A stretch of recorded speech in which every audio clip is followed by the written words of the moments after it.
예, 조국혁신당 대변인 김보협입니다. 혁신당의 이혜민 의원께서 국회가 라인야후 사태 진상규명에 나서야 한다 주제로 기자회견하시겠습니다.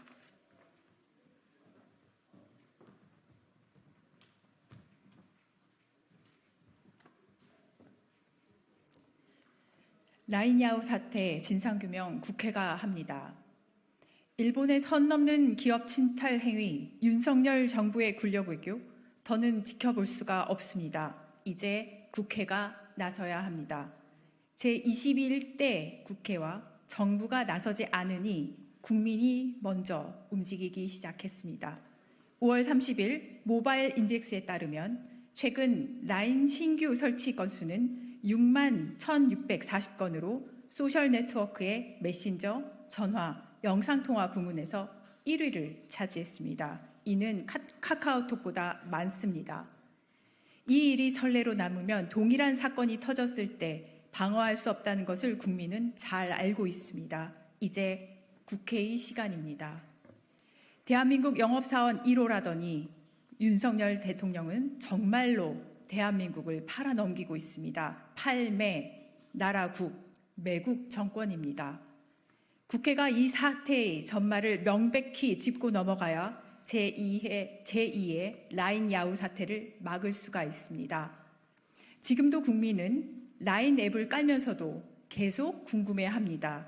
왜 대한민국 정부는 정부가 해야 할 일을 제대로 하지 않았을까? 국민은 궁금해합니다. 윤 정권은 지금부터 똑똑히 들으십시오. 왜 일본의 입장에서 대국민 여론전만 한 것인가? 왜 한일 투자 협정에 따라 일본의 우리 기업에 대한 부당한 간섭에 항의하지 못한 것인가? 도대체 외교부의 누가 총무성의 언론 플레이를 도우라는 지시를 내린 것인가? 도대체 과기정통부의 누가 지분 매각이라는 표현이 없다며 일본을 대변하려고 한 것인가? 도대체 대통령실의 누가 대통령에게 이 상황을 반일이라고 말한 것인가? 윤석열 대통령의 한일 정상회담 발언은 향후 국제 투자 분쟁 소송 시 일본 정부에 유리하게 작용할 수도 있는 부적절한 발언이었습니다.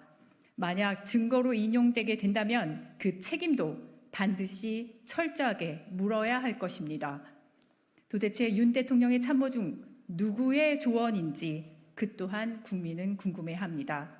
모든 과정과 타임라인이 명백히 드러나기를 국민은 원하고 있습니다. 저는 국회의원 당선인 시절 국회 과방위가 열린다는 소식을 접하고는 정보통신 IT 전문가로서 글로벌 전략을 진두지휘했었고 일본 진출도 시도해보았던 기업인으로서 저를 증인으로 불러달라고 호소했습니다. 이제 제22대 국회가 열렸습니다. 하루도 미룰 수가 없습니다. 지금도 라인플러스 직원은 고용 불안에 시달리고 네이버 직원들의 연봉 협상은 6월이 되도록 마무리가 되지 않고 있습니다. 그 사이 대한민국의 스타트업은 글로벌 진출 의지가 꺾인 채 정부의 엇박자에 같이 길을 잃고 헤매고 있습니다. 판교 테크노밸리의 개발자들은 해외 취업을 알아보고 있습니다. 이제 국회의 시간입니다. 그래서 조국혁신당은 국회에서 함께 이 일을 하고자 합니다. 오늘 조국혁신당 국회의원인 저 이혜민은 제1호 의안으로 일본의 라인 침탈 야욕 규탄 및 대한민국 정부의 외교 참사 진상 규명을 위한 국정조사 촉구 결의안을 제출했습니다. 이 문제에 대해 누구보다 앞서 맨 앞에서 싸우겠습니다.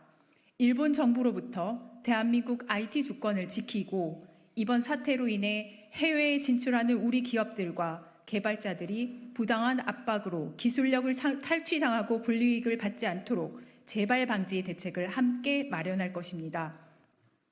조국혁신당 의원 전원이 국정조사 요구서에 동의 서명을 해주셨습니다. 제22대 선후배 동료 국회의원님들께서도 국정조사 요구에 함께 동참해 주실 것을 간곡히 부탁드립니다.